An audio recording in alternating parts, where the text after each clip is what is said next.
Anong gusto mong matutunan dito? Yung pinaka-basic. Char. Dahil madali lang to guys. May tinatawag tayong definite tsaka indefinite integrals. So basically, sa integrals, may definite, may indefinite, tsaka definite. Ito yung may plus c. Ito yung may limits. Kunyari meron kang 0 to 1, a to b. Parang ganyan. So kinakalculate mo yung area. Pero syempre gagawin natin is indefinite lang kasi nga fundamentals lang. Yan. So yan. Number 1 na agad. Integral ng ano ba? X dx or dx. Ang sagot?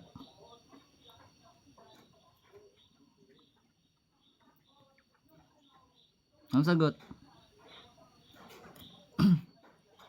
X daw. Mali. Mali kagad. Report si limited, hindi marunong. X daw. Report yan guys. Hindi talaga natututo si limited. Joke lang. Hindi. Di ba sabi ko lang yung, ayun no. Di ba? Indefinite, may plus c. So, meron tayong given na integral ng dx. So, basically, para nagmamultiply ka lang. Or kung ano yung variable dito. Ayun na yun. Kapag ganyan itsura. So, bali magkakaroon nga ng x plus c. Ito na yung sagot niyan. Indefinite kasi. Let's say meron tayong integral ng x dx. Ano magiging sagot? Ay, tama si Elio. Galing naman. Dali.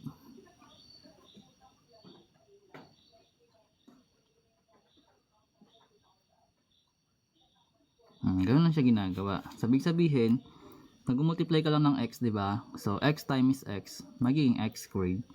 Pero kung ano yung exponent mo, siya yung magiging denominator mo. So, magiging x squared over 2. Then, plus c na lang.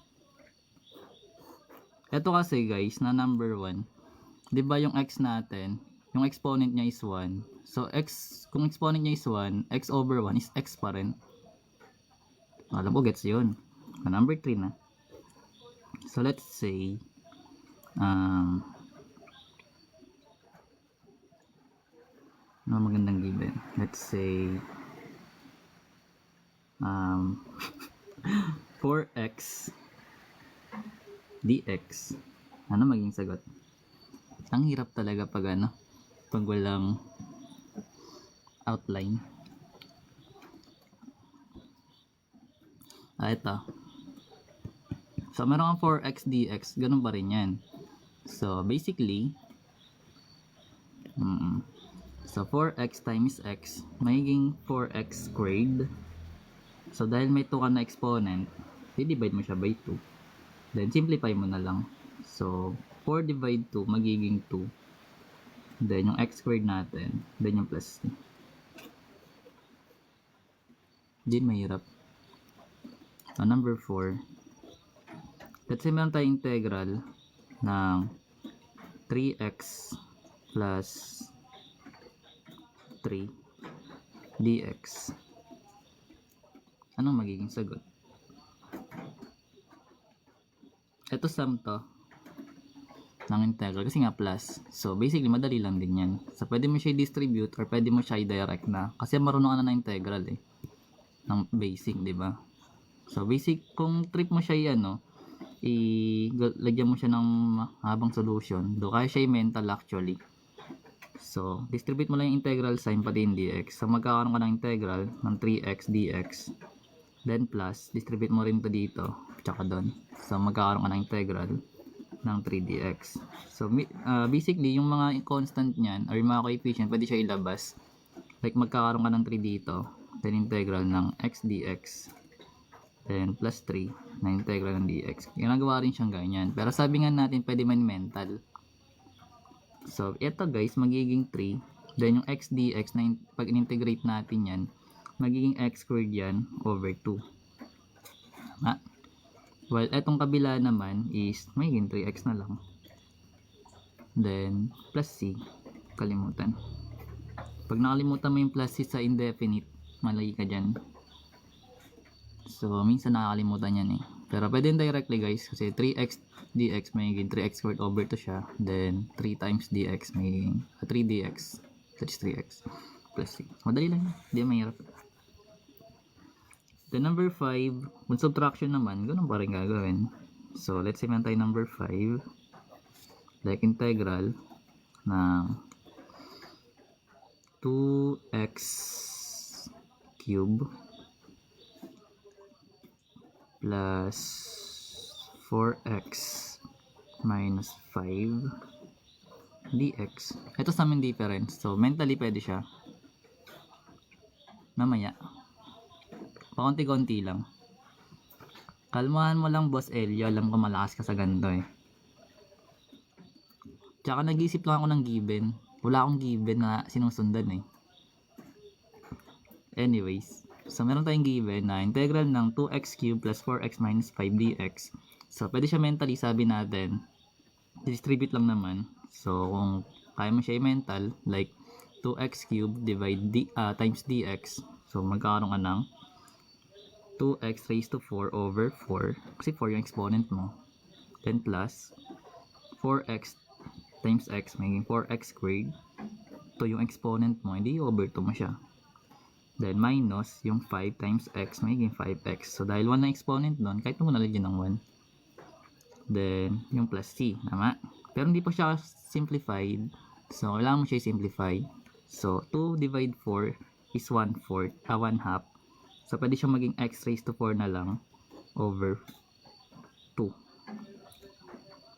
Then 4 divide 2 is 2. So magiging plus 2x squared. Then minus 5x. Then plus c.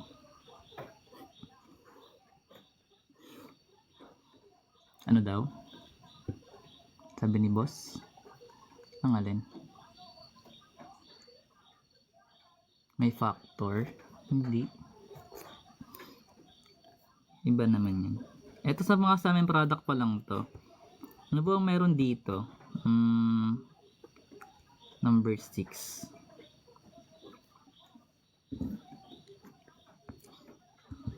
Ano bang meron dito na ganitong example? Power roll lang to eh. Ay yung ln. Ata. Andiyan na si bossing.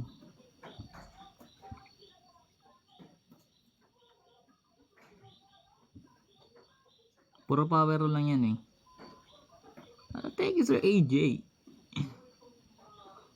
Tapos ano pa meron? Isang example pa siguro para dito. Gaya ng number 5.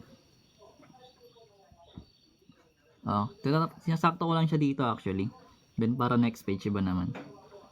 So integral. Ay magandang given.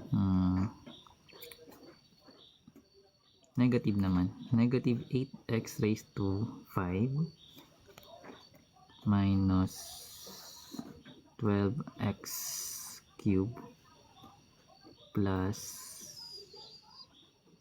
4x minus 9 or 8 na lang or 10 dx. Yan, okay na yun. So mentally pwede yan guys. So, ganun pa rin yung gagawin actually. Kailangan mo lang siya i-simplify pero kaya mo siya i-mental once na-gets mo na yung process ng pag-integrate ng gantong given. So, basically, integrate mo siya each term. So, pwede siya pag-iwa-iwalayin kada neto. Hey, thank you SK. Pwede mo siya pag-iwa-iwalayin. Thank you Dan. Yan. Katulad ng ginawa dito. Pero pwede siya directly actually.